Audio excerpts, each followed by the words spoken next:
Welcome to Movies, Films, and Flicks. I am Mark Hoffmeyer, and joining me is a man who is recording this podcast from a jet ski that is loaded with helium balloons, and he's floating through the sky. It's Jay Cluitt. Hi, Mark. I just wanted to let you know that you've got a friend in me. Yeah. If you've got troubles, I've got them too. And there isn't anything I wouldn't do for you. Well, I really appreciate that, man. It might be hard for you to help me right now because you have no clue how you're going to get down. I mean, that is true. The jet ski is still working. It's just about. It's on its last legs, electricity-wise, or petrol-wise. But it's, going forward isn't my problem. Down is where I need to be going. You got that puppy up to like slowly. 50 miles an hour. You were going like 100 up in the air, weren't you? Yeah, I shouldn't have really hit it at a ramp. I took a ramp, and then with all the balloons, I went too high too quickly, and now I'm struggling. When you bumped off the shard, I got a little worried, man. I mean, you're worried. You just seen the faces of the people in the shard. They were terrified. That'd be the greatest day. You're just at work in the shard.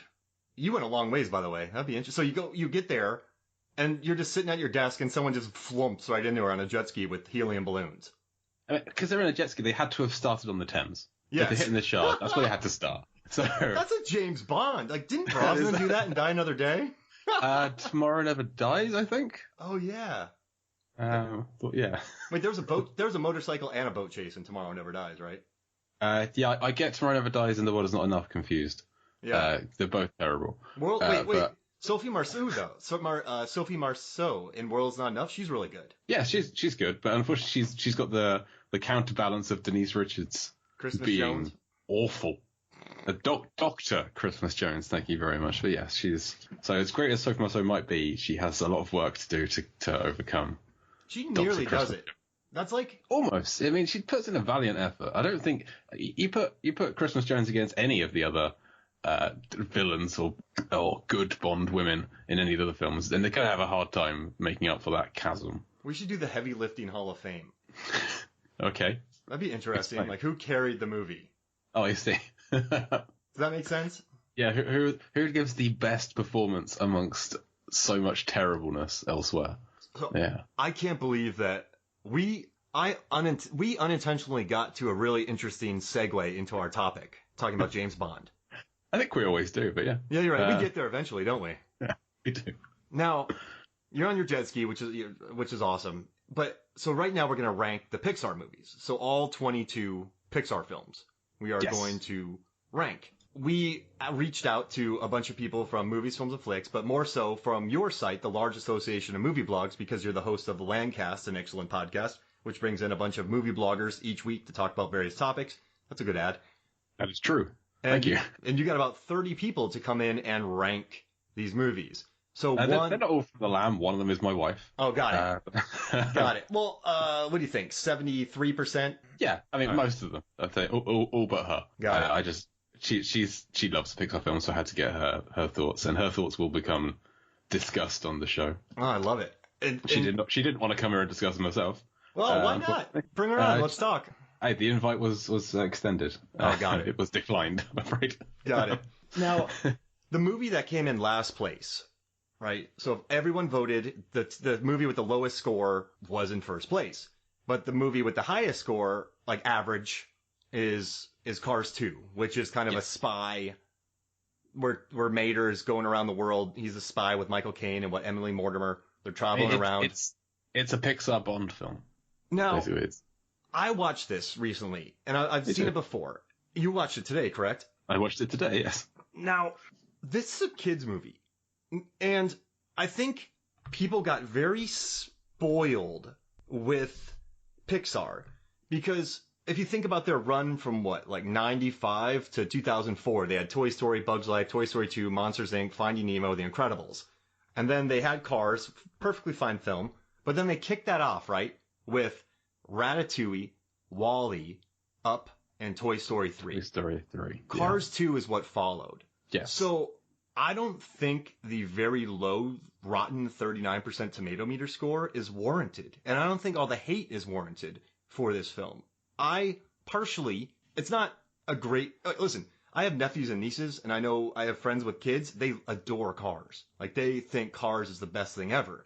And I think maybe people forgot that Pixar movies are for kids. So when they watch Cars 2, it was in no way a Wall-E or Up or Ratatouille, but it's still charming. There's some really interesting, like the runway bit I really enjoyed. There's some really flashy, bright, cool colors, some racing, very simplistic story, but it's not a 39% movie. Maybe you think it is. It's not. It's not. I'm not sure what kind of DreamWorks scores are in comparison to that, but I'd say Cars 2 is better than most DreamWorks or other animation studios films. It's, especially if you consider that, yes, I'd say Cars 2 is the most for kids film. The Cars trilogy, or the first two Cars films at least, are the most for kids films. Cars 3, I think, is a legitimately great film. Yeah. But Cars 2, the reason I think adults don't like it is because it takes Mater and makes him the star. Mm-hmm. Lightning McQueen is a supporting character in Cars 2, and it's Mater's story, and he's the one who goes on the missions with Michael Caine and Emily Mortimer. And he's a very annoying character. He's a very child-friendly character, I should say. He's the bumbling comic relief, and they put that front and center. So if that's the kind of film that you want, then great. But I think most adults who provide Rotten Tomatoes ratings, just by and large, most adults didn't want that. Mm-hmm. So some of the spy stuff is fun, like gadgets and the action. There's some great scenes with Michael Caine's Finn missile. Then you have Mater struggling to use a Japanese toilet.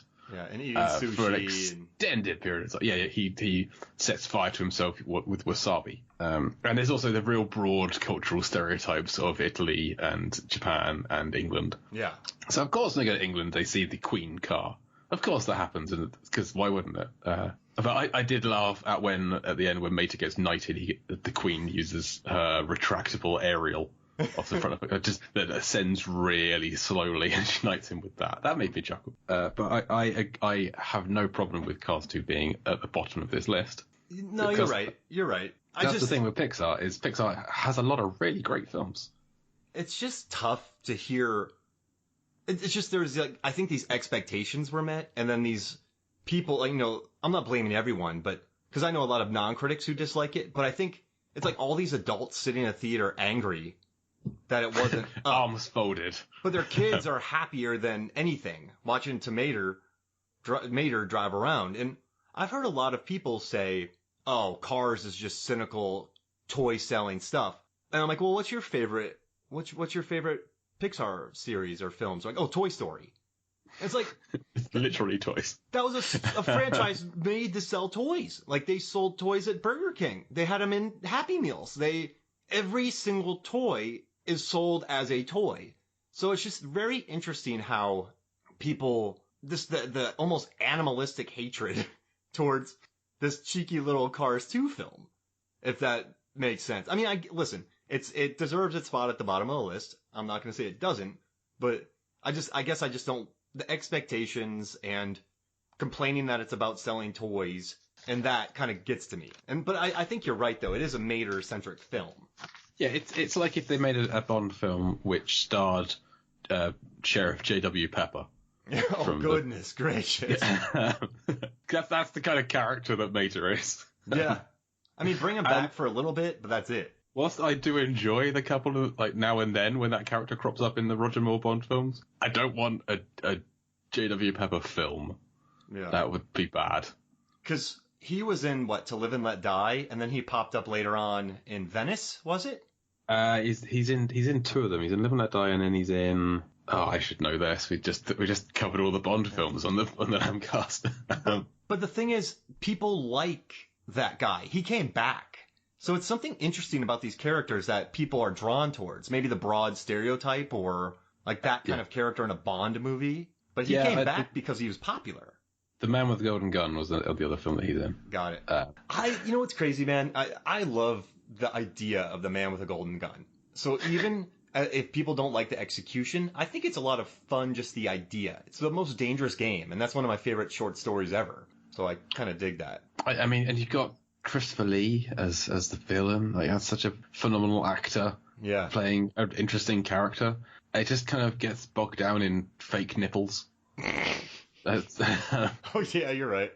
I mean, that's the best. It takes a long time getting to where it gets. Yeah, I gotcha. No, that makes sense. So, all right. So we started with Cars at 22, and Now, this is picking on, because Cars 3 at number 21, I can think of 4 movies that I would put behind Cars 3. Like, it's about McQueen dealing with mortality, right? Like, it's... I really like Cars 3. I put 5 films below it on my ranking, so it's my number 17. It wants to Cars be... 2 wasn't my last place. Like, it wants to be... I don't know, I like it. I didn't really rank it too high, but I still like... yeah. A lot of people who did the rankings hadn't seen Cars 3, because they may have seen Cars 2 and then thought, I'm done with that saga. Got it. I don't blame them, because that's the reason why I haven't seen any Transformers films past the second one, because the second one's awful, and so I'm done. Cars 3, people need to give it a shot, because it is really good. I watched it again today. Firstly, I mean, this is what you can say about all Pixar films, but it's beautiful. The scenery, the animation is incredible. Just going from 2 to 3 is such a step up in terms of the quality of the backgrounds and the scenery. But yeah, the story is relevant. It's a little heavy-handed in terms of, this isn't necessarily just a white man's world. Other people have value as well and can compete and do things and could be better. My word. It's one of those progressive that's really not progressive. Yeah. This is how people... the only way that women or people of color can get ahead is if white people let them. Yeah. That's how it kind of comes off. It could be read that way, but also it could be read as give other people a shot. You can read it either way. It's just a little heavy-handed. But I think it's great that there's a real huge supporting cast, which is the case with most Pixar films. People like Margot Martindale and Chris Cooper have not been in Cars films before, and they crop up here. Bunk from The Wire. Yes. Dude, Bunk's the best. Yeah.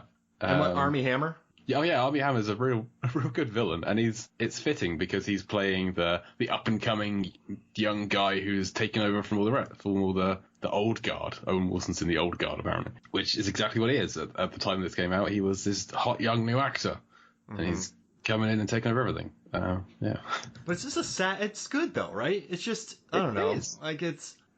I don't know. It hit. I think it just suffered from Cars 2, and it ignores Cars 2. I mean, yeah, it kind of does. Almost like, yeah. I guess they didn't need to bring up Lightning McQueen becoming saddled as a side character while Mater travels around the world. Yeah, and they sideline Mater in this one. He stays home. Poor Mater. Sorry, it wasn't Bunk from The Wire. It was Senator Davis from The Wire. I apologize. Oh, got it. Oh, it was Senator. Oh, wow. Yeah, that guy. He's just one of the old cars that helps train at the end. It's one of those. Nice. All right, so we're moving on to our next one. Good Dinosaur. Do you like Good Dinosaur? This is my 22. This is the most disappointing film I've ever seen. Is The Good Dinosaur. Wow. Because I love dinosaurs and I love Pixar. So when it was announced that there's going to be a Pixar dinosaur film, I was like, yes, give this to me now. And there were delays, there were rewrites, there were re-recordings. I was like, this is fine. They're perfecting it. They're making it better. That's all they're doing. They're gonna make what they had wasn't great, and they're making it better. And they didn't. This is a real boring film to me because it's got real crap characters.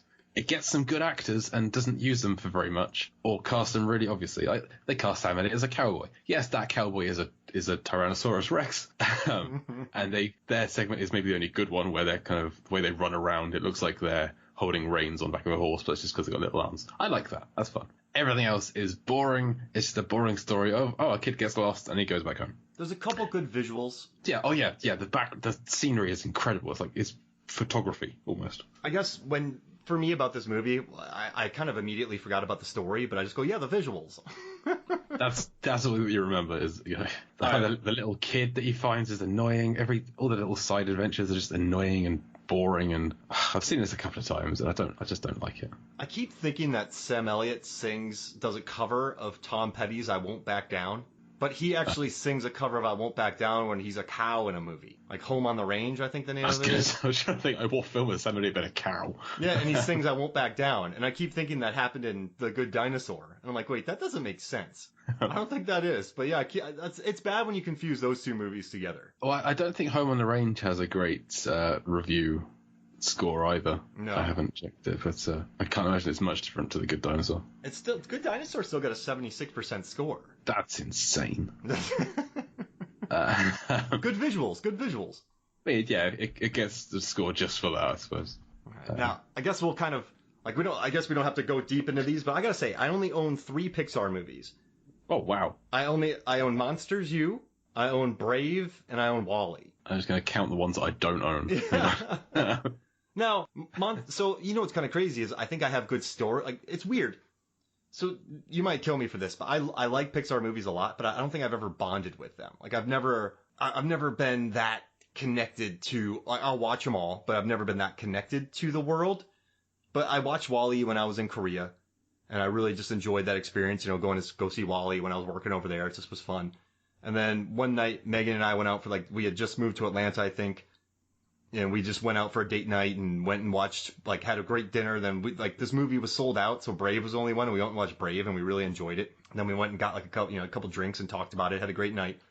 And then Monsters U, we just had a day at sea one time on our honeymoon, and it was just on, and we just hung out and watched Monsters U. So I think I have good memories of these 3, and that's why I own them. But other than that, I don't feel. Do you feel really close to any of these Pixar movies?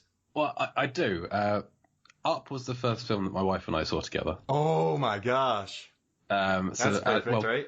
So that kind of has a special place in our heart. That's kind of, if you were to ask what is our film, it's Up is our film. And we've watched that a lot of times. It's in my top 10. It's in her top 3. Ooh. I think that Up has a lot of great, if I look at it objectively, then it's a very good film. It's got a fantastic opening 10 minutes and some great characters along the way, but the story might kind of waver a little bit. But subjectively, it's the best thing ever. Now, and things like Wall-E. Spoiler alert: Wall-E is my number 1 on this list because I'm a big fan of robots. I'm an engineer and a kind of product designer in my day job, and so I watch Wall-E with a engineering eye as to just the design of the character of Wall-E and all the other robot characters. And I've always said if I could have had any job in all of history, it would have been doing character design on Wall-E. That's my dream time travel genie wish job, is to work on that film designing the characters. I've got a Lego Wall-E looking at me on the shelf at the moment. So I saw that the year I lived in London for a year, and that was towards the end of that year. I remember going to see that and being a real great cinema experience with a couple of friends of mine. So those 2 especially, I really bonded with. I remember going to see A Bug's Life with my dad when I was a kid, and he fell asleep. And I just remember loving that film. Same with Toy Story, I went to that with him. I remember when I went to see a lot of these films. There's stories behind quite a lot of them. I don't own 5 of them. Which Cars 1 through 3, Good Dinosaur, and Brave. I've got Cars 1. Oh. Cars 2 and 3, The Good Dinosaur, Coco, and Onward are the 5 that I don't own. God, I love Onward's Coco. not out yet, so I like Coco, but I just don't have it. And now I've got Disney Plus, so I don't need it. It's on there. It makes me so happy. I put Coco really high. Yeah, Coco's 2 on my list. I love some Coco. It's 16 for me. Remember me. But it's one of the ones that I'm less familiar with. Got it. I've seen it less. Now, Monsters U. There are films that I like less that I own. So got it. This Disney Plus, it's kind of a game changer because you used to have to buy the Disney films in the vault or they disappear, or so now it's just all there, and you're like, crap, why'd I spend $35 on this Blu-ray? Oh yeah, if I didn't have it, then I wouldn't have watched Cars 2 and 3 today. That just wouldn't have happened. I would have come to the pod today and was like, yeah, I saw them ages ago. I saw Cars 2 6 years ago and barely thought about it since then. And Cars 3 I saw in cinema and haven't thought about much since then either. Actually, saying that, the Cars franchise does crop up a lot in my mind as to how the world works, and that's a different podcast. We could talk for several hours about how the Cars universe exists. Like in Cars 3, one background character car just has it off a side comment of something his granddad told him. That just set my mind reeling. Like, wait, hang on. There's lineage in the Cars, there's ancestors and grandparents. How does that work? How do they give birth? Is it all adoption? Do they come out of the exhaust pipe? How do they start out as micro machines and grow to Hot Wheels and go from there? I had so many questions about how this could happen. I need to buy a camera, get you a chalkboard, like an old school chalkboard, just have you write on the board like a maniac. It'd be like Charlie Day in It's Always Sunny. Yeah, this question. So do you want to? I don't think you can guess it. It's not Deep Blue Sea, but do you want to know what the first movie Megan and I watched together was? Give me a year. What year was it? 2009. 2010. Inception. That was 2009. I don't know. What was it? Drag Me to Hell. Okay. I think you mentioned that on a pod, actually, yeah. That's a comedy. Like, that's not It's a horror comedy, but I like Drag Me to Hell. My wife will never watch that. I'm jumping to hell. I'm jumping to hell. Oh, brother. You're jumping to hell. So I'm jumping ahead here, but I gotta say, Megan and I rewatched WALL-E, and we were working out yesterday, and we both were just staring at the screen. Like, we both had weights in our hands. And then Megan, I always know Megan's look when she likes something. She was just staring at it, smiling. And I was staring at it, smiling. And we just sat there with weights in our hands for several minutes at a time, just like transfixed by WALL-E cruising around, WALL-E talking to Eve, WALL-E going around the ship. Like, that's when you know you love a movie. Yeah, you can just have it's when you put something on that you're familiar with, like in the background, or you do something else, and then you just abandon whatever else you're doing to watch this perfection, this art in front of you. I feel bad for really anything that came after it, and I guess that's a testament to Up. Like that. Like, so what do you think their best 3-film run is? Right? You got I would have to say it's Ratatouille, WALL-E, and Up. And I mean, Toy Story came after Toy Story 3, but I don't like Toy Story 3. So for me, that's so you and I differ. For me, it's Ratatouille, WALL-E, and Up. I think that's maybe their best run. See, I would even go as far as say that their top 4 run would be Ratatouille, WALL-E, Up, Toy Story 3. For sure. If I had to pick Ratatouille or Toy Story 3, I would go Toy Story 3 every time. I love Ratatouille, don't get me wrong. It's my number 6. No, it's not my number 6. But Toy Story 3 is my number 2. I love Toy Story 3 for many reasons. Some of them, Mr. Pricklepants, because it's Timothy Dalton playing a felt hedgehog wearing a lederhosen. Who gets tied? Should be anything wrong with that statement? Who gets tied to a thing driven by Buzz? No, with the Scud. No, what was the kid's name? Sid. Sid. Yeah, Sid's driving the thing. Yeah, I know that's Ned Beatty. That's Lotso Huggin' Bear. Okay. Lots of hugging. Wait, so who was Mr. Pricklepants is one of Bonnie's toys. Oh, got it. It's a very sporting character, but it's Timothy Dalton voicing a felt hedgehog wearing lederhosen. Oh, I see the character now. Yeah, I got it mixed up. Now, I gotta say, Toy Story 3, which ranked, let me see where our list is at. It ranked number 6 on our list. It's like, at the end, they're going into an incinerator, and they're just in a circle holding hands, ready to die. It's like, shut up. Like that gets me almost every time. Really? I watch. Yeah. Maybe I'm dead. Like, so I watched Up again, the opening 10 minutes. Like, I was like, I'm gonna cry. I'm legit gonna start. I didn't, but I was like, this is getting me. WALL-E gets me. Like, even scenes in Brave get me. But that Toy Story 3 scene where they just hold hands and just there have been times when I've been skipping around the TV channels and just appeared on Toy Story 3 just before that happens, and I'm sat there for like 3 or 4 minutes and I'm crying. I've not even had the film before that. I just dropped into that scene and it's enough. It's like, what is happening? Like, I don't know. People probably are screaming at this podcast right now because people are very passionate about Toy Story films, but I don't know. I like the first one. What are your thoughts on Toy Story 2? Where do you rank that? Where did I rank that? Let me look at my data here. I don't think I gave it a very good one. I gave it 12. So did I. Hey, hey! It's a solid 12, isn't it? Like, it's a good sequel, expands the world, brings in new characters. But there's some people, Tony Kogan and Nick Rehack, they both put it at number 1. It's 100. It's 100 on. I mean, it's 100 on Rotten Tomatoes. So Pixar only has 2. I know I keep bringing up Rotten Tomatoes. They're not the only game in town, but the Toy Story and Toy Story 2 are the only 100% tomato. And my review would be part of that 100%. Yeah, I mean, I like Toy Story 2. I like it. I would give it a very positive review. Yeah. I would rank it maybe. What did I put Toy Story for? I rank Toy Story 2 4th out of the Toy Story films. Oh wow! I go in order. I go 1, 2, 3, 4. 3, 1, 4, 2. Keanu needs to be in all of them though. Wait, what'd you say? Oh, Duke Kaboom. Wait, you said 4, 3, 1, 2? 3, 1, 4, 2. Oh, 3, 1, 4, 2. Got it. Yeah. Okay. I was like, 4 is number 1? No. Some people put 4 at the very bottom of the ranking here. Because the problem with here, I just want to preface something. When we're ranking these movies at number 14, I don't mind any of these Pixar movies. Like, I've watched them all. I have never left a Pixar experience. I enjoy Toy Story 3, but it seems like it's at like cult status, and maybe that's why I kind of like fight back against it, which isn't fair. I understand that. But if something's ranked 12, it's not bad. It's just Pixar's quality has been so immense, right? We're not like bagging on number 15. We've said that the lowest ranked film on here should have a better Rotten Tomato score. There it is. Yeah, you're right. But Toy Story 4, right? Toy Story 3, I just was like, okay, it ended. They were going to accept their death. They went on to Bonnie? Life is okay. 4 isn't necessary, per se. It's not, right? Like, Woody becomes unpopular.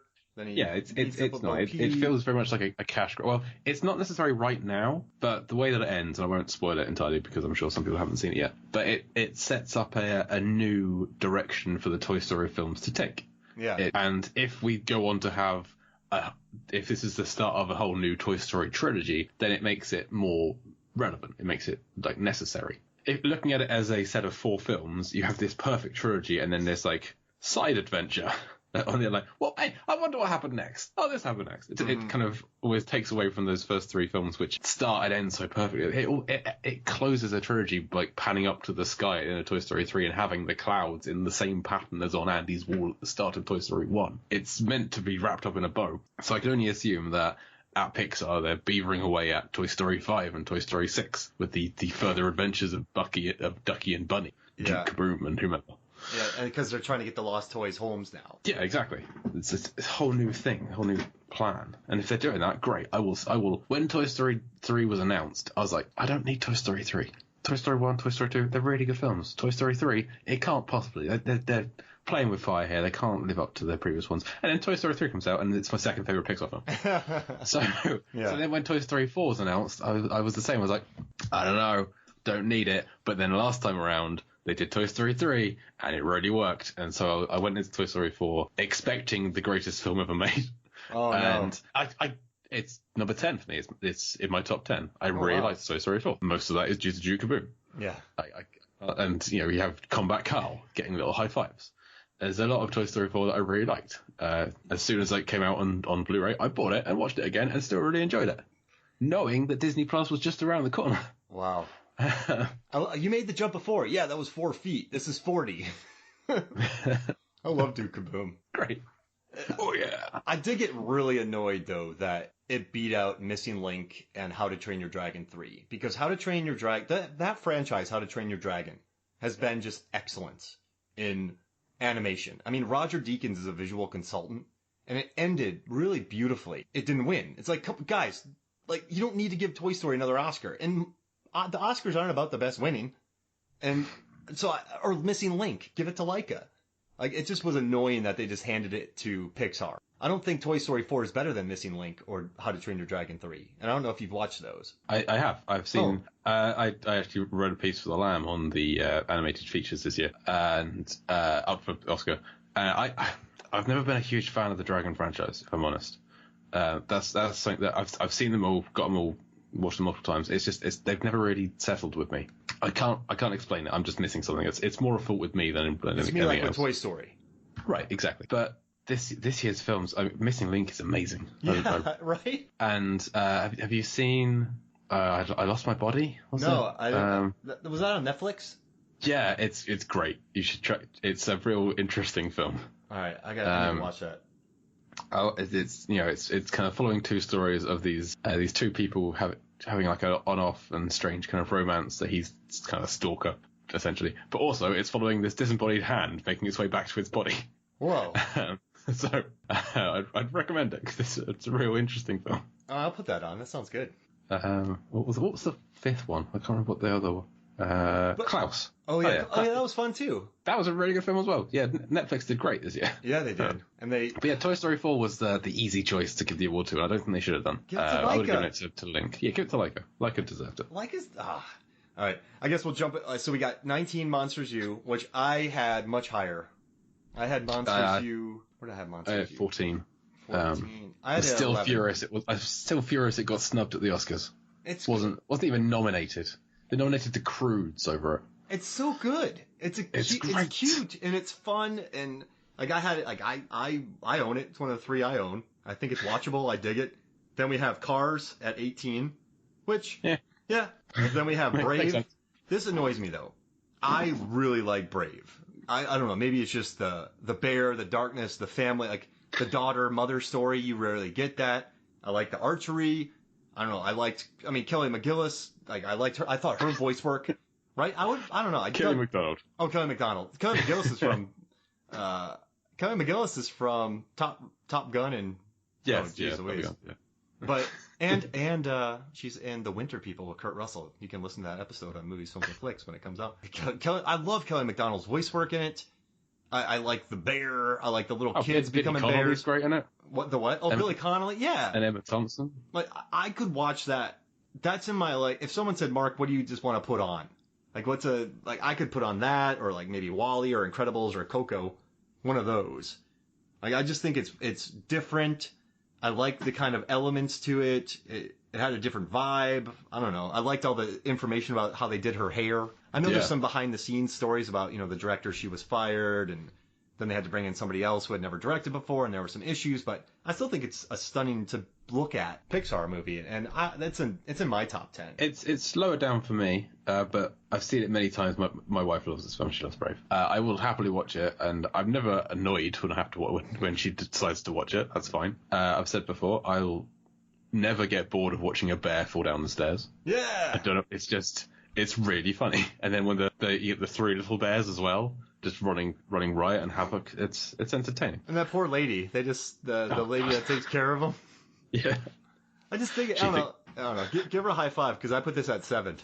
So I think, it's my wife's number 8, so you're very close. Yeah, I mean, it's just like, it's different, it's fun, I dig it. And we'll talk about a couple more before we go on break. But we got 16, Finding Dory, which I mean, it's nice. I love the ending when the car drives off, and then was it ICC, like a green rat, like that, the slow motion at the end when all the fish go flying. Oh yeah, in the truck. And the otter cuddle party. And the otters got destroyed by that fish. They knocked them in the water. No, the seals got hit by that big fish. Oh yeah, the giant fish. And then at the very end, where she figured out how to go to the drop, and she kind of had some memories of her parents talking to her, just how adorable that all is. Just, like the octopus. I don't know. It's a different story, and it didn't feel like a cynical cash grab to me. It didn't further the Pixar world, but I dug it. Like, it's cute. I as well, and it says interesting things about people who, differently abled people in the world. Yeah. Dory essentially has brain condition. Yeah. And showing still value. And this is my wife's second favorite Pixar film. She has this number 2. Finding Nemo is her number 1 because it's all about Dory. It's my wife's favorite character of all time is Dory. The hardest I've ever laughed, though, is when that fish wiped out those seals. I don't know why I found that to be so funny, but I just sat there. The seals are mean, is why. Idris right. Elba and Dominic West is in the Wire reunion. Do you reckon Pixar are trying to get all of the Wire actors onto Pixar films? I'm saying yes. That'd be amazing. I'd just get Bubbles in there somewhere. Oh, yeah. It's just mean. They're mean to Gerald, the other seal. Like, get off! Oh. They're mean seals and sea lions. So yeah, they deserve to be smacked in the face with a giant fish at the end. They got wiped out, though. I just love that about them. They may not have survived. And that's just the hardest I've laughed. And, little Dory's adorable. And also in Finding Nemo, I did own the DVD. I lost it. I bought it years ago, and I've gone through so many. But they had that cool fish tank that you could just do the fish tank on your TV. The screensaver. Yeah. You could just put that on. And then I bought a Blu-ray. When I got a Blu-ray player, I got a fish tank that you can just play on a loop on your TV. Because I love fish. I love fish tanks, but I'm just too busy to have one. So. Yeah. But yeah, I mean, that's my favorite. When Hank gets hit by the door and he's just flying through the air and gets smacked in the face by a closing door, I love it. It's the funniest thing.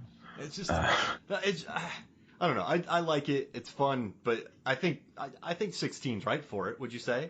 Yeah, it's one of the Pixar sequels that's lesser than its original, so it by that definition it has to be lower down the list. Yeah. So yeah.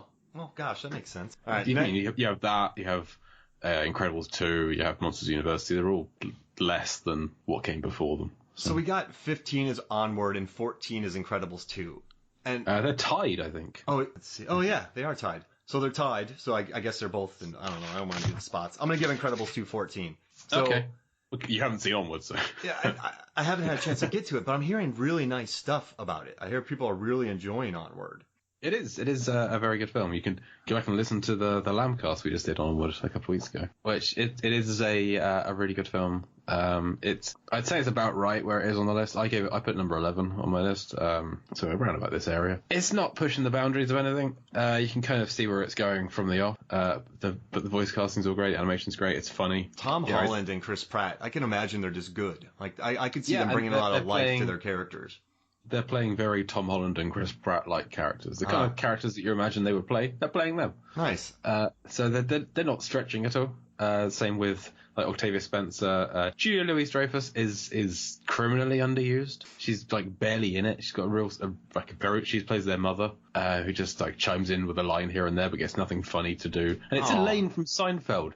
It's Selena from Veep. She's a great comedian. She should be getting more funny stuff to do, but she gets nothing in it. She needs some bad dancing. She needs anything, but she just doesn't get a couple of hero moments, but nothing like comedic or memorable. Her new partner in the film, Mel Rodriguez, plays Officer Bronco. He's a centaur cop. Nice. He's incredible. He's such a great supporting character. He gets all the funny lines to do, and then he leaves Julia Louis-Dreyfus nothing. All right, I might buy it. It's like $20 to buy, but so I might just pick that up. It's worth a watch, definitely. Cool. And then 14, Incredibles 2. I don't like Incredibles 2. Do you? Like, I almost fell asleep. It seems too high. I've seen it a few times. It seems very high. I would give it a passing grade. Like, I would give it a B. But it's still, I only like the Jack Raccoon fight. That's the only part that the movie felt alive. The rest of it was Mr. Incredible moping around, and then just kind of lies and then at the end, as opposed, like, the villain is, like, I didn't like the villain twist. I thought that wasn't cool. Like, you have this really cool lady, but then she's the villain. It just didn't, like, the boat, I don't know. I guess I like that Elastigirl was put up front and center, but I still I don't know. I like that aspect. I would still give it a positive grade. This doesn't mean I don't like it, but I felt kind of bored by it. And I know that's not a ringing I like all endorsement. of the Jack stuff, like with the Jack when he's being looked after by Edna. Oh yeah, darling. Like, Edna is a secret weapon for the Incredibles films. Like they use her sparingly because she's great and she just takes over the whole scene and the whole film whenever she's on screen. So they can't do too much of her. So when they use her, it's really good. And I liked seeing just different powers in the Incredibles world. Yeah. When they have in like some of the smaller superheroes and just seeing what they can do. So there's some fun stuff to be had there, but yeah, it does feel a little not alive enough. That's a good way of describing it, I think. It doesn't feel. It's not. You know what? I like that. Like it's not alive enough, but I still enjoyed it. I just want more Jack fighting a raccoon. Absolutely, and I think Jack is made for shorts. Yeah, like Pixar does great shorts. They need to do lots of Jack shorts. Edna and Jack. Yeah. All right, and then we'll cover two more movies before we go on break. We've already talked about Toy Story 4. That came in at 13. Any thoughts about that before we move on to Bug's Life? I think we covered it. Like, Duke Kaboom is the best. I mean, it's not a necessary film, but it's fun. You know, it's like we didn't really touch on Forky. Forky's a great character. Yeah. He's a great addition to Pixar. Just this Tony Howard, he's just voicing trash. What am I? I'm trash. He's fun. I like the RC rescue in the beginning. I thought that was kind of inventive. Also, you know what I think also gets me, and I know I joked around about this on the last episode that I was on the Lambcast, but Jim Varney was Slinky Dog, and he's the guy who played Ernest P. Worrell in a lot of movies. And I remember how proud he was to be part of the Pixar world. Like he was, after years of being Ernest and the direct-to-DVDs and all that kind of stuff, it was good to him. He was able to do a lot of good as Ernest, but when he got into Pixar, he was so happy. He was just... and then he passed away, and now it's like another Slinky Dog. So it makes me depressed whenever I see that movie. It's Blake Clark now, who was friends with Jim Varney, I read somewhere. Oh. So there's that at least. Oh, okay. But I only know Jim Varney from Toy Story, because I haven't seen any of the Ernest films, I'm sorry. I've been promoting those big. But yeah, so I've learned about this from you, basically. Got it. I mean, it's probably a very, it's very, United States, North America, because he was all over the commercials here and stuff, but it was very regional. So I guess people probably didn't hear about it. And now next, Bug's Life, number 12. Nice little Aesop fable with a good villain who's mean. Yeah. Who kills his own henchmen. He does. He buries them alive, doesn't he, and murders them? He drops a whole load of seeds on their head. Yeah, and kills them. I'm not sure if they I don't know if they die. Probably. I think if you were to scale humans down to that level, they'd die. So yeah, let's assume they're dead. It's just a frightening guy. And I like that villain. Yeah, I kind of dug that villain. I don't know. I think the animation's good. It's kind of weird that it's fallen. Do you think it hurt because it came after Toy Story? And people are like, I think it's just because it's one of the older ones. It's like an early one. Yeah. Toy Story's got the longevity because it's got all the sequels. A Bug's Life was a one and done when was it? 22 years ago. Yeah. At this point, I love it. I watched it all the time. I remember seeing it in the cinema and having the outtakes at the end. That was the first one that Pixar spent time animating these things that are not part of the story, that are just outtakes as it was really filmed, and I loved it. And then on the DVD, there's 2 different versions of the outtakes, so I watched them both. It's just kind of silliness, but I loved the character of Heimlich. Yep. I love the character of Dim. It's all the real stereotypical characters, but I like them all anyway. I think it has the most brutal villainous death. Would you say? Oh hell yes. Up has a pretty bad one as well.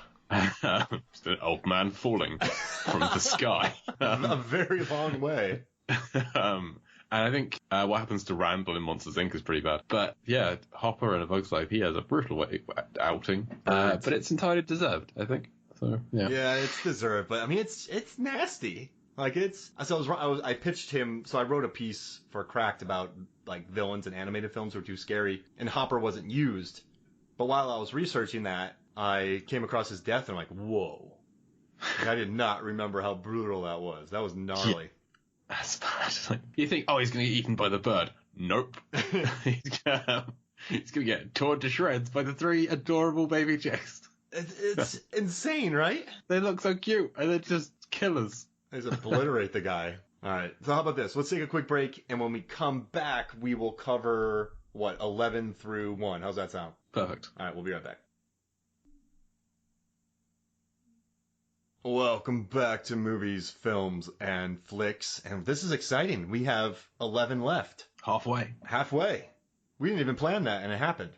We're doing good today. Maybe I'm subconsciously leading myself to these things. I like how at the start, before we started recording in the green room, we were talking about how we just kind of breeze through the first 12 and then focus on the top 10. And an hour later, we haven't got to the top 10. Yeah. I mean... we've covered most of Toy Story, right? So that's knocked out. Yeah. So, but yeah, we spent a lot of. Well, that's fun though. So here's the thing. I'm not complaining. Yeah. Don't get me wrong. Everyone talks about the top 10. So I kind of. All right, no, Monsters Inc. 11. Yes. That movie. So that movie was in I worked in a movie theater, and that movie. Oh wow, I had it at 4, and I think I have it at 4 because I just spent a lot of time, you clean the theaters, you run it through, you watch it, you're bored, you go check out the theaters. So I spent a lot of time with that movie, and I also, the ending, when Sully sticks his head through the closet and the girl sees him and just is so happy about this, the smile on his face to end Monsters Inc. Like, I don't know how this is number 11. Like, what about Monsters Inc. would make this have the 11th highest average? I can't tell you. It's number 7 for me. Some days it's higher. A lot of people put it higher. Some people got it like 2. There's a 1, there's some 4s, but for most people, it's just kind of in the middle of the pack. I can't really explain that. If you look at like the ending, the climax with all the doors, is one of the best climaxes in all of Pixar. I'd say that's like maybe the best in terms of an action sequence. It's incredible, and the character design or the imagination required to design all of those different monsters and the fur. Remember all the fur that people talked about? The fur, that was the first time that Pixar did fur on Sully, and they jumped right in at the deep end with that. Just full fur. Giant blue mammoth thing. And the voice cast, John Goodman and Billy Crystal, come on. What a great duo, too. Like just Billy Crystal and John Goodman, Steve Buscemi. This was the first non-Coen Brothers film that John Goodman and Steve Buscemi did together. Hey, that's fun. Some pub quiz trivia for you. Let's see. Oh, Brother, Where Art... Wait, did Steve Buscemi pop up in Oh, Brother, Where Art Thou? I don't think so. I can picture them. I could be wrong. A bunch of different. So. I see them in a bunch of Oh Brother, Fargo. He's in Miller's Crossing. That's the first one. Miller's Crossing. He was cast in that one because he could say the lines the fastest, apparently. That makes sense. But his villain's good in this. I don't know. Oh yeah, Randall's awesome. Randall's great. It's 11C is weird. It's a lot. That's a weird ranking right there. But I still like I would take all the Toy Stories out and just move this one up. I'm gonna disagree with you there. I think I got 2 of the Toy Stories higher than this. 1 and 3. I have a lot of attachment to those ones. But yeah, I think Monsters Inc. should be higher. Now, but it's a middle of the road film for a lot of people. 10, Ratatouille. Yes, it's in the top 10. Yes. I'm happy about that. It has to be. Like, yes. Consensus, it kind of has to be. And I think it has one of my favorite moments when the food critic tastes the Ratatouille and he just goes back to being a child. Like, it's just such like a really neat scene. It just, I don't know, it builds, I was watching it earlier today, the final, and it gets me every time. It is, yeah. I mean, Anton Ego is a really good villain as well in the films, and he's one of the villains that he has like a redemption at the end. It ends up as a good character, which is kind of odd in the Pixar films. Their villains tend to stay villains, at least in the confines of that film. Like Sid becomes not a villain outside of the first Toy Story. I listened to the Toy Story Minute podcast covering the Toy Story film 1 minute at a time, and they have theories like after the first Toy Story film, Sid would have he gets a job at working as a rubbish collector in Toy Story 3. So he's trying to save toys. He knows they're alive, so he's checking all of the trash for toys that he then takes home and saves. Aww. And I love that theory. There's no proof for it, but I love it. But yeah, Ratatouille, I love this and I love WALL-E because they have some great silent comedy to them, or like silent filmmaking. The first half of WALL-E is a silent film. Yeah. And Ratatouille, whenever he's like running around the kitchen, it's generally like wordless when he's the action sequence where he's being hunted by Ian Holm. I can't remember his Skinner. It's a silent scene. Basically, it's like Buster Keaton-esque comedy and action and motion. And I think it's fantastic. And the food, they've managed to make animated food look delicious. Oh yeah, I don't know how they did it. How happy they are when they bite into that. Oh my gosh.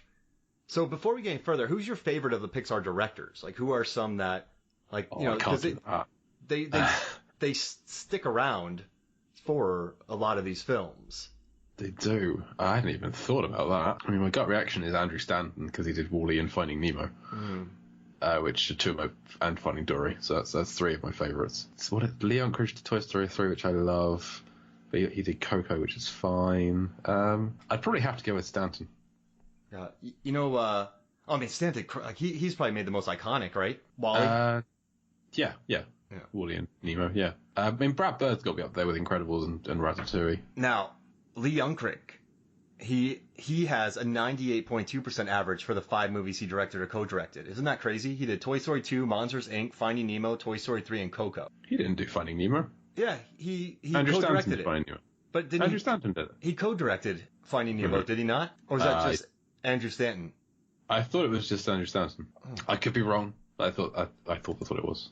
Got it. And then Pete Docter has like 97.3 and Stanton has 95%. But that's crazy. Like, to direct those films have a 95% average. Yeah, what's like Spielberg got? What's his average? Oh, not that. No, it's got to be lower than that.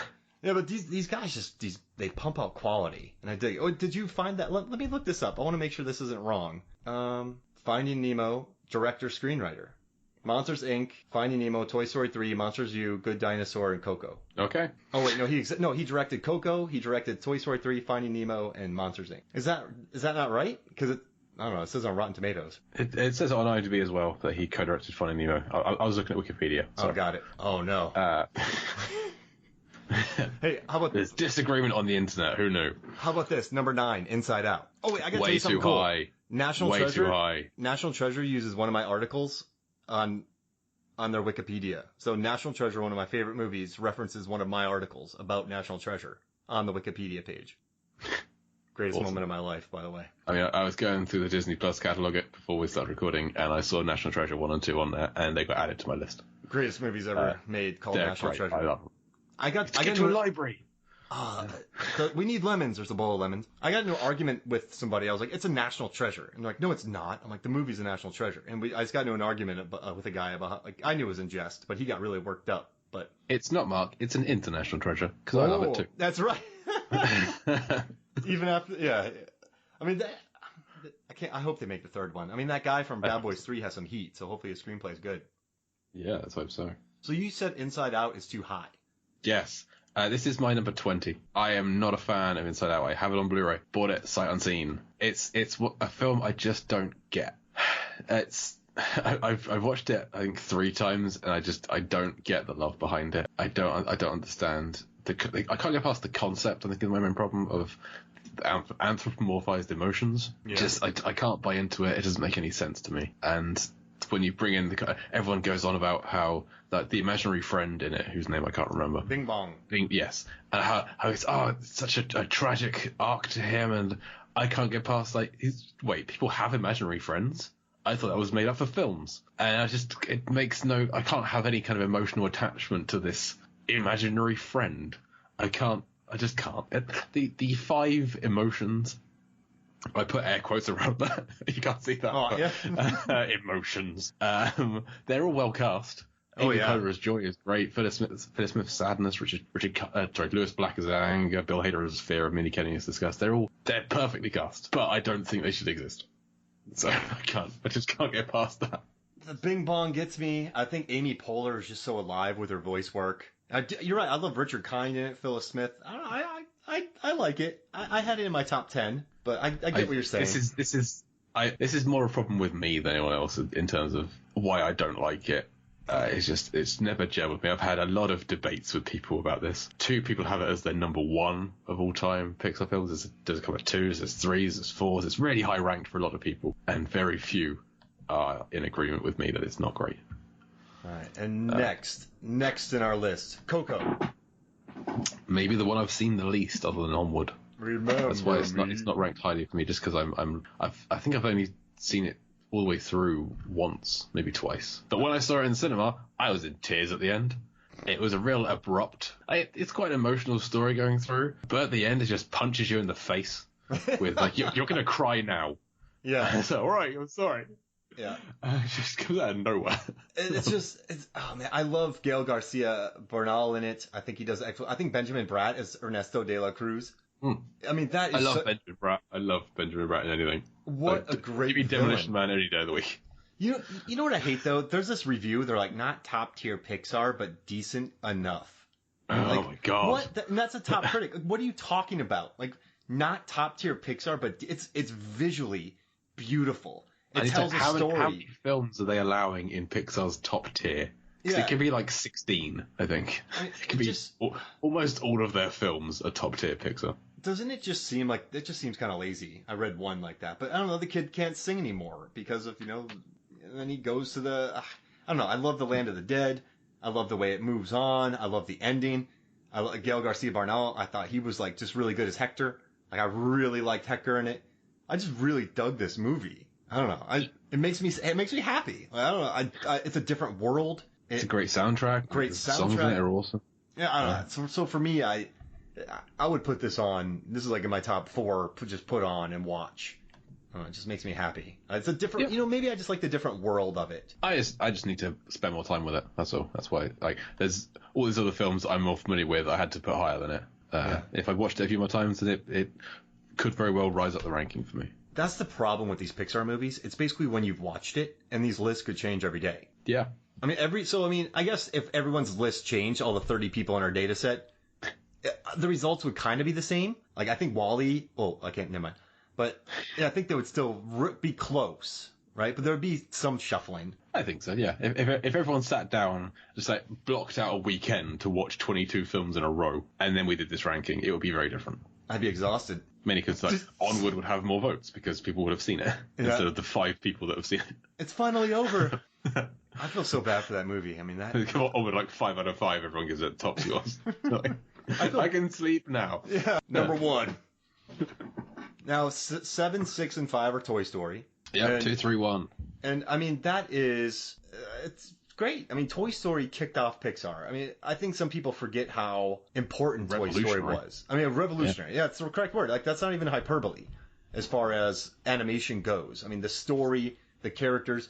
I mean, at the time, dude, in '95, They brought in Tom Hanks and Tim Allen. They were like, Tom Hanks was arguably the biggest star on the planet, maybe next to... Yeah, he just won back-to-back Oscars. Yep. So, I mean, what, Tom Cruise, maybe... Will Smith wasn't that hot yet at the time. No, I'd say Hanks was number one. Hanks was one, and Tim Allen... Forrest Gump. Oh, yeah, just massive. And Tim Allen had, like, Home Improvement and the Santa Claus. You had the biggest movie actor and one of the biggest TV actors.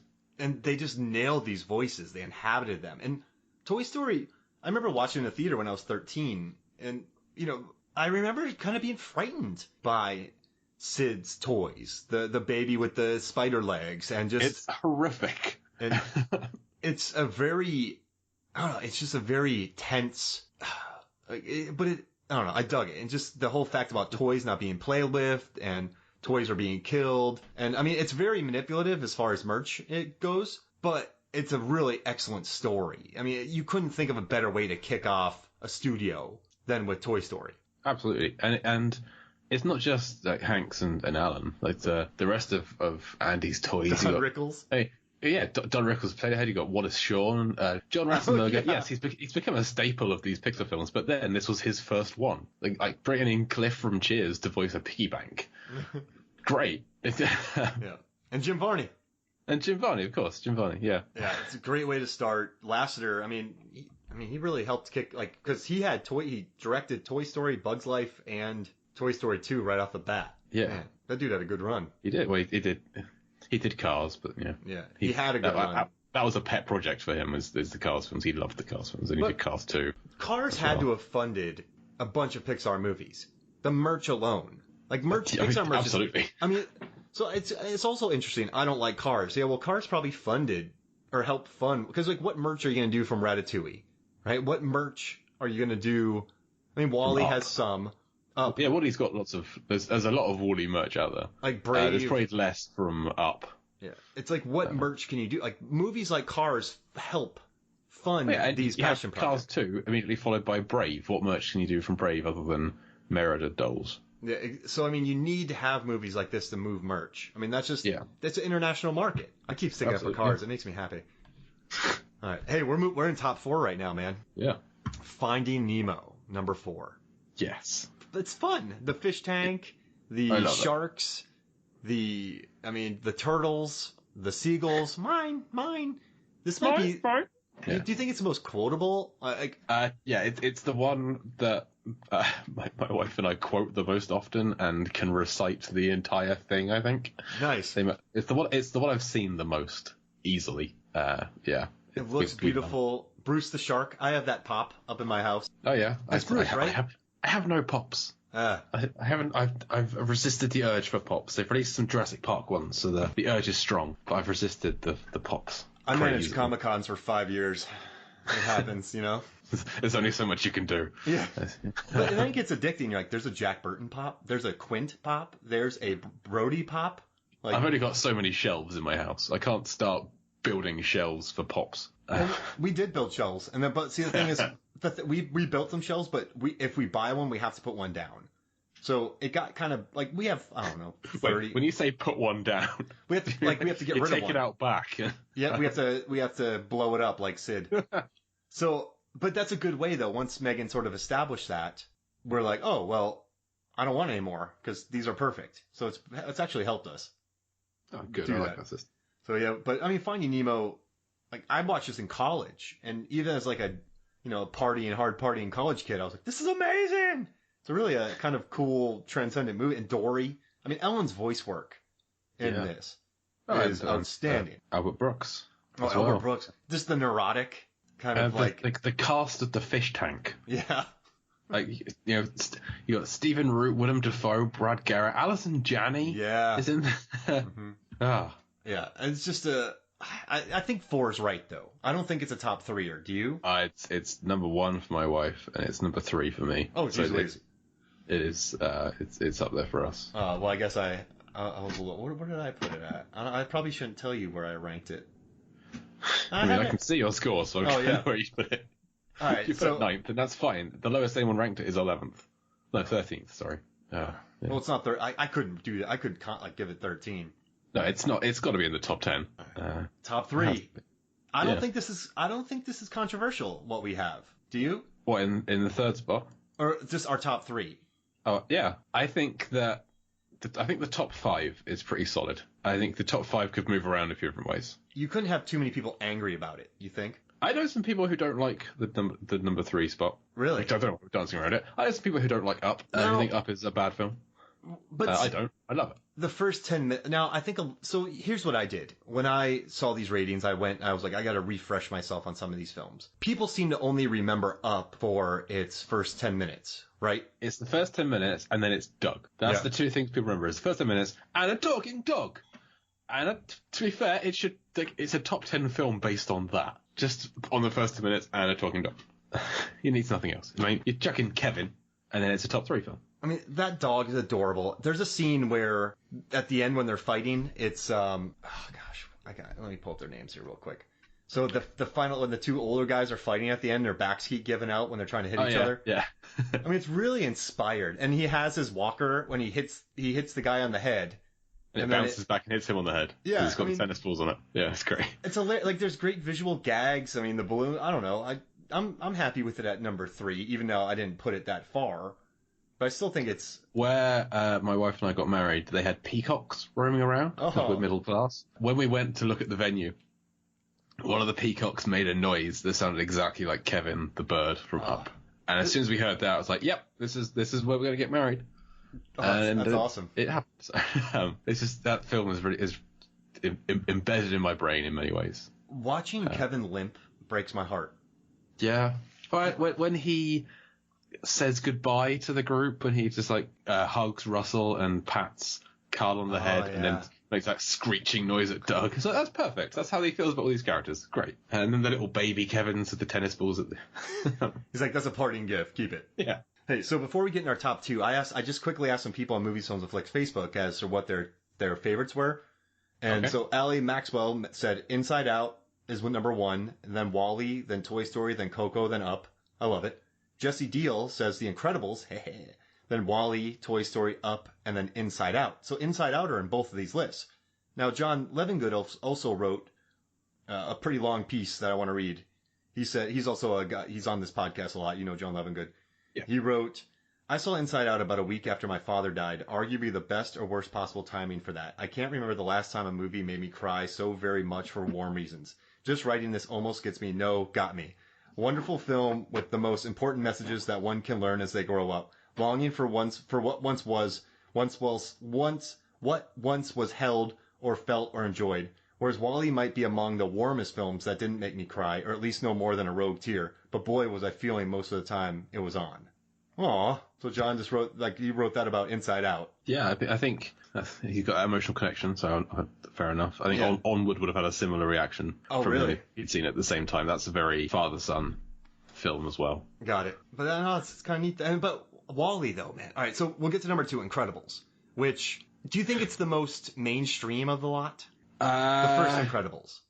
I think it might be, yeah. It's, especially today in the superhero cinema landscape that we live in, it kind of almost preceded a lot of that. It's 4 years before the MCU came out, so there were superhero films then, but not as many as there are now. I think so. It's a family film. It's about a family. It's adults love it, kids love it. There's stuff for everyone in Incredibles.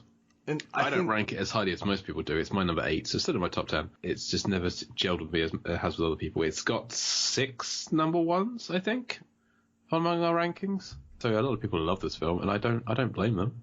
It's a very good film. Yeah, I gave it number 1. You did. I'm all over the place. It changes, but you know what I think though about this is it doesn't have the heaviness of some of the Toy Story movies, because these Toy Story movies get heavy.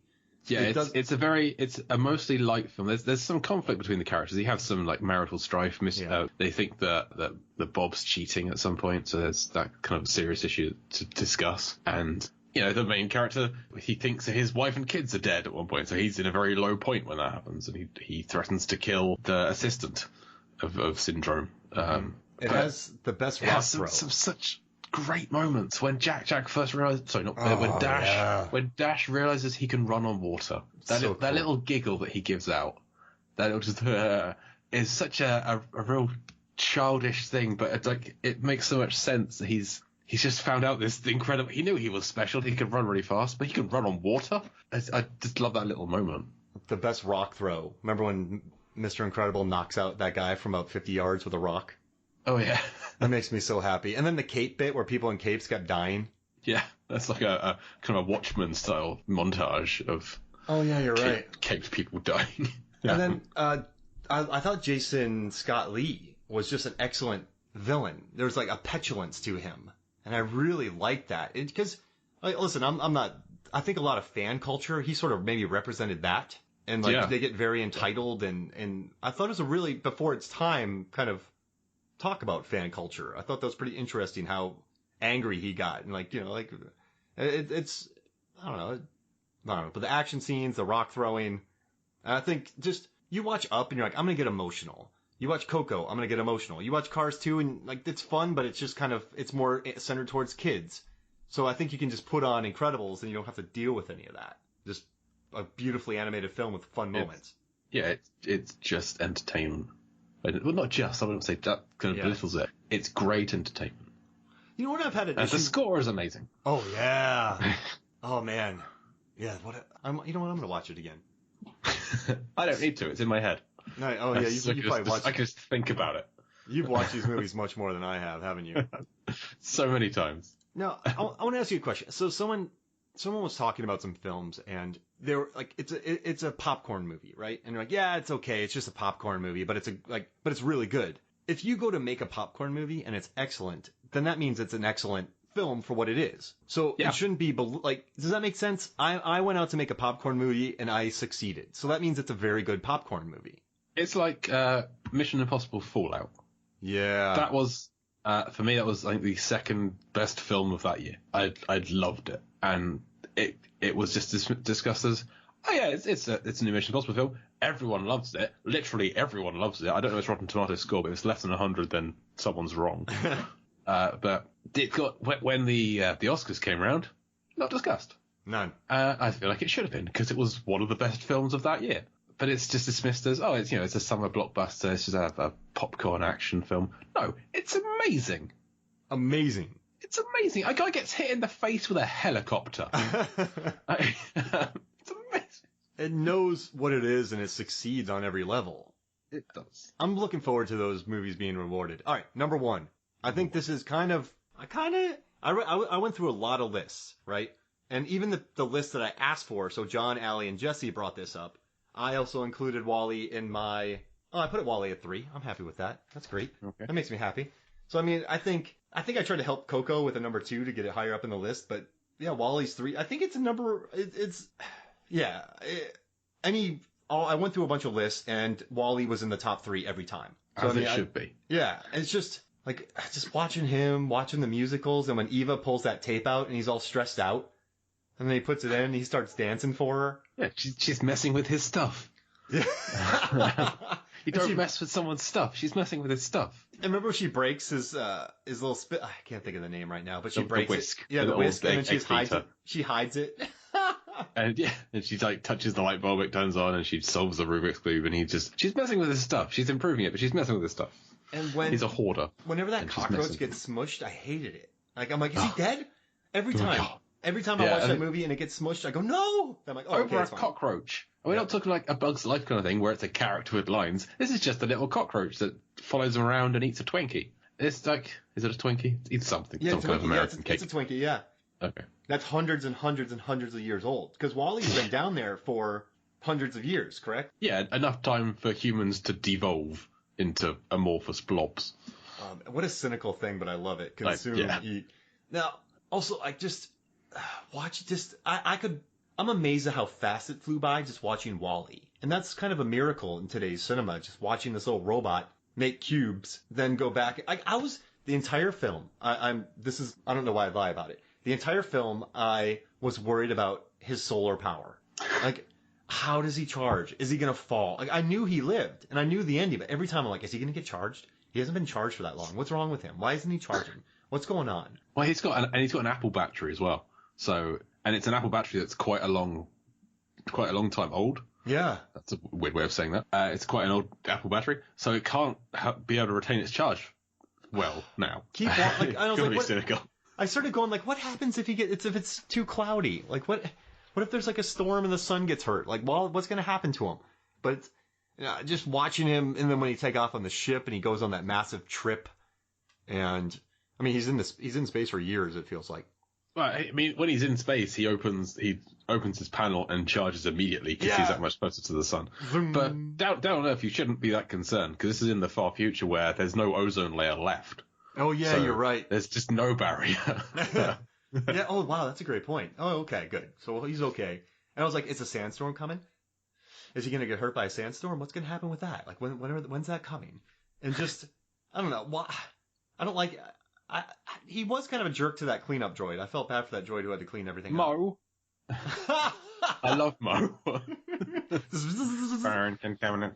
And it got so annoying. Wally put it on his face, and it's like, ah!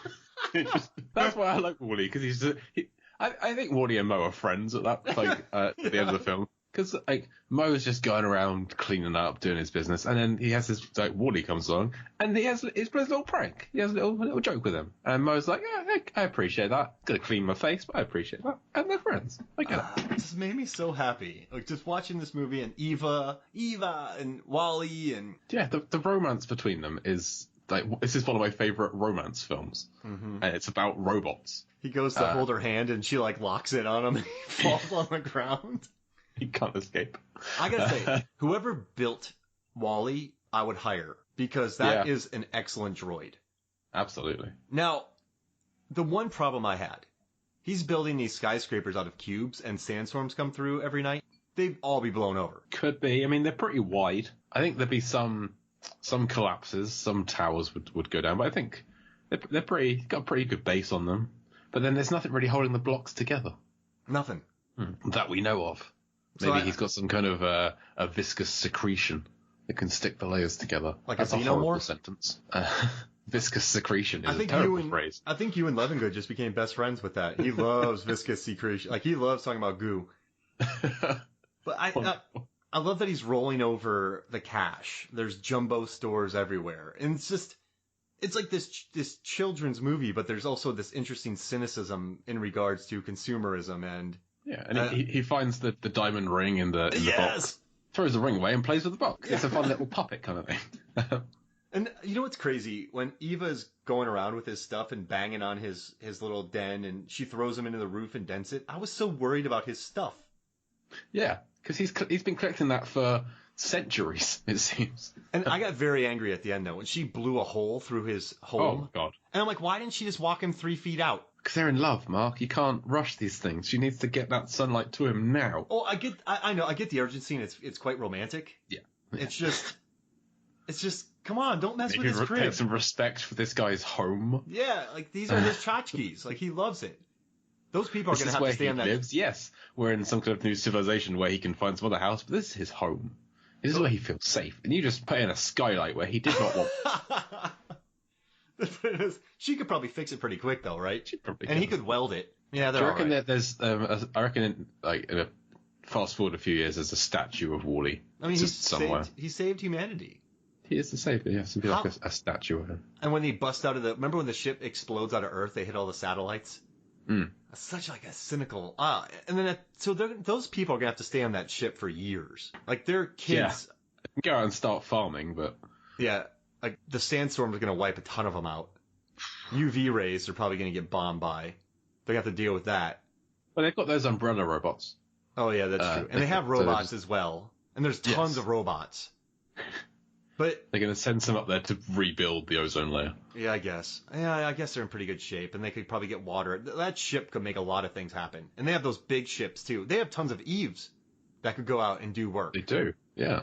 Oh, they're going to be fine. Lots of everything. They're just going to have robots do everything. And then just be as lazy? Yeah. Maybe not everyone. I think some people will get into the dirt and make the most of it. But a lot of people are just going to be like, nah, the robots can do it. And so they'll be just as lazy? People will just be fresher. Oh, that makes me... That's sad. Yeah. Talk about a cynical film. Yeah, let's go back to space. Screw this. Let's go. Well, it's hot down here. What is this? It's not 72 and sunny all the time. But yeah, dude, thanks for joining me, man. This was a lot of fun. I'm really glad that I got to go through all these movies again. I would happily talk Pixar at any opportunity. I mean, this show was my idea. I wanted to talk about all the Pixar films. So.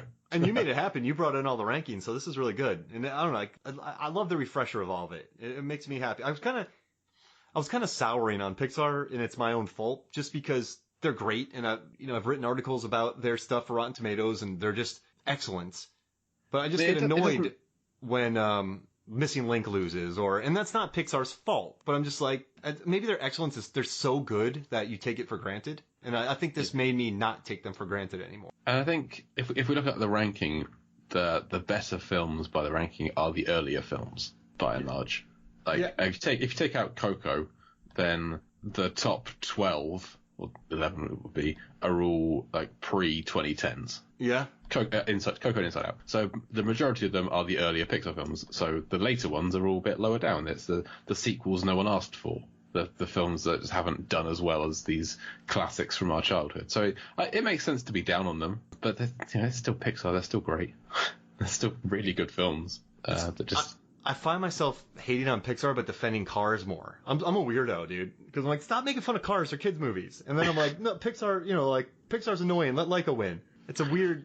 We're almost too spoiled, man. Maybe I'm just too spoiled by Pixar. And I'm glad, though, that you did this, because now I have a whole new appreciation for their stuff. You just made me want to watch WALL-E again. Yeah, which is no bad thing. Maybe you want to watch Coco again and sing Remember Me. Yeah, I need to watch Coco again. I mean, I will never be able to sing any song as good as a professional singer. Yeah, that's fair. So, I mean... That's fair. No, but dude, thank you so much for joining me, man. Thanks for having me. And thanks for indulging this obsession I have. We're doing Congo next, right? We are, yes. Oh, man, Amy. All right, this is good. So, for me, Mark Hoffmeyer, for Jay Cluitt, this is Movies, Films, and Flicks. We'll see you next week.